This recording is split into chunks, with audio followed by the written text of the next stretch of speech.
Have you seen the new Netflix movie, The Rip, starring Matt Damon and Ben Affleck? It follows a group of morally ambiguous cops searching for illegal cartel money and having the trust of their inner circle tested when they stumble upon a stash of $20 million. If you like films like that, then here are 15 other great corrupt cop thrillers. First, it's no secret that 2006's The Departed is one of the greatest movies ever made. Martin Scorsese's epic crime saga remake of the also solid Hong Kong classic Infernal Affairs. This Best Picture winner sees Leonardo DiCaprio as an undercover cop infiltrating the Boston Irish mob, while Matt Damon plays a criminal mole simultaneously embedded in the police force. The two race to discover and expose each other's identity, while paranoia and betrayal spiral them into a violent collapse of loyalty and bloodshed. Most importantly though, Jack Nicholson devours every second that he's on screen. An elite crime movie. Next, it wouldn't be a list about on-screen police force corruption if we didn't mention 1973's Serpico from the great Sidney Lumet. Al Pacino stars as a real-life, idealistic New York City cop who profusely refuses to participate in the widespread corruption surrounding him, despite his determination to expose the truth, putting both his career and life in danger as the system slowly closes ranks around him. It's gritty and uncompromising in its portrayal of institutional corruption, with Pacino putting on an intensely committed performance. Perhaps a little browbeating at times, sure, but like, come on. Prime Pacino was the fucking man. Next, another obvious one, 2001's Training Day. Ethan Hawke plays a rookie LAPD officer paired for a single day with a charismatic but highly corrupt narcotics detective played by Denzel Washington. And the day quickly descends into moral chaos as the rookie realizes his mentor might be just a wee bit cuckoo for Cocoa Puffs. Denzel in this role is maybe the coolest anyone has ever been in a movie, and growing up with this film, just about every line his character said eventually turned into a very not safe for work meme template. Banger. Next, maybe the pinnacle of bad guy cop movies, 1992's Bad Lieutenant starring Harvey Keitel. It essentially follows an unbelievably corrupt New York City police lieutenant spiraling through the gauntlet of drugs, gambling, and abuse of power, while also investigating a rape case on the side, before eventually coming to terms with his own self-loathing and potential redemption in what is one of the most heinous, uncomfortable films that I've ever accidentally sat through while watching with my parents. Pro tip, don't do that. Next, a 90s classic, 1997's Copland. A small-town sheriff played by Sylvester Stallone discovers that his seemingly quiet New Jersey community is actually a refuge for corrupt New York City cops, leading to a much larger conspiracy that forces him to confront his own complacency and make a difficult choice between silent self-preservation and upstanding justice. It's got an awesome cast from that era and features Stallone in probably his most neutered role ever, with a much heavier focus on character drama over action. Well,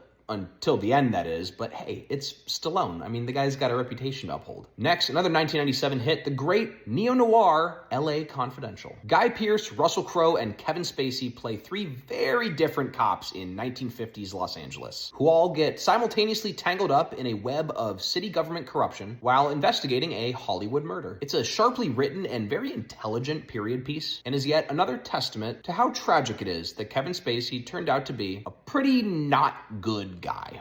Next, staying on the topic of noirs, but going back to the actual 50s, 1953's The Big Heat, directed by the legendary Fritz Lang. After a straight-laced detective's wife is killed by a car bomb meant for him, he launches a relentless crusade against the city's powerful crime syndicate and their collusion with many corrupt police officials. Glenn Ford definitely blurs the line between moral justice and outright revenge here, which was pretty edgy for an era where the Hays Code watered down just about everything that made crime movies fun. Easily one of my favorite noirs. Next, jumping into the modern age, we have 2024's Rebel Ridge, a film which sees an ex-Marine accidentally stumble upon local police corruption in small-town Louisiana, and having to then team up with a court clerk to expose the conspiracy while dodging increasingly dangerous odds at every turn. It's a little unevenly paced, sure, but Jeremy Saulnier wrote and directed this thing, and that dude does not miss when turning gritty, scum-sucking violence into a whole-ass movie. Also, Aaron Pierre drops some of the coldest lines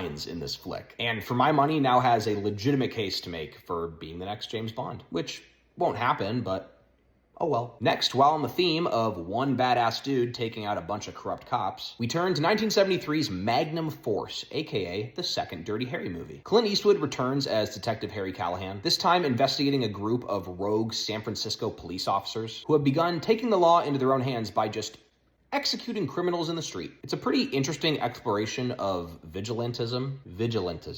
Vigilantism. Vigilantism? You know what I'm saying. Since, Harry himself is already known for his very questionable ethics. And honestly, for as gruff and action-packed as it is, it's easily one of the better badass Eastwood movies of this era. And there were many. Next, another modern director who loves being tough as nails. S. Craig Zahler's Dragged Across Concrete. 2018. Vince Vaughn and Mel Gibson play two very not chill detectives who get fired for police misconduct and subsequently decide to jump into the world of high-stakes theft, running afoul of professional criminals and quickly entangling themselves in a brutal confrontation of violence and moral compromise. It's hard-nosed and mean-spirited and definitely lives up to the implications of its title. Next, we look back to Sidney Lumet for another real-life corrupt cop thriller, 1981's Prince of the City. It's a lengthy, time-spanning crime epic where Treat Williams puts on an absolutely incredible performance as a New York City narcotics detective who gets recruited into a federal corruption investigation and is forced to expose and then testify against his fellow officers, who are also his friends. Personal and professional loyalty and betrayal are the name of the game, but anytime Lumet set his sights on ousting systemic corruption, it was a point-blank no-doubter. Also, fun fact, Robert Lucci, the real-life detective from this film, actually worked with the real-life Frank Serpico. Next up, we travel all the way down to Brazil, a country very familiar with widespread corruption, and point to 2010's Elite Squad, The Enemy Within. The direct sequel to the equally great Elite Squad from 2007, the film is a semi-fictional account of Rio de Janeiro's tactical police unit and their efforts to quell a new wave of violence as corruption spreads from the local gangs into the police force and all the way up the political system. It's depressingly cynical and paints the world in which it's set as one whose morals are simply nowhere to be found, while being relentless, unflinching, and disturbing, making it, naturally, one of the best of the genre. Next, another 90s slammer, 1998's The Negotiator. When a skilled hostage negotiator played by Samuel L. Jackson is framed for murder and embezzlement, he decides to take his own hostages in a desperate bid to prove his innocence. Because of this, another negotiator, played by Kevin Spacey in his prime, is brought in to defuse the situation, leading to a tense battle of wits that slowly unravels the conspiracy behind the setup. It's got Jackson yelling incessantly and constantly telling people to fuck off. So if that alone doesn't sell you, then I'm sorry, dude. You may be a lost cause. Next, possibly my favorite film on this entire list, 1970's Investigation of a Citizen Above Suspicion. It's an Italian crime thriller that's also a borderline satire, where a high-ranking police inspector decides to murder his mistress and then deliberately leave obvious clues in an attempt to test just how much his position and authority will shield him from prosecution by the city's hilariously corrupt justice system. The story beats that play out are somehow timeless, which I guess is a pretty sad thing to say over half a century later. And the central performance by Gian Maria Volonte is phenomenal. Oh, and if you think you recognize that name, it's probably because he starred in some of the biggest spaghetti westerns ever, as well as a bunch of other great Italian genre picks. If you're into that sort of thing.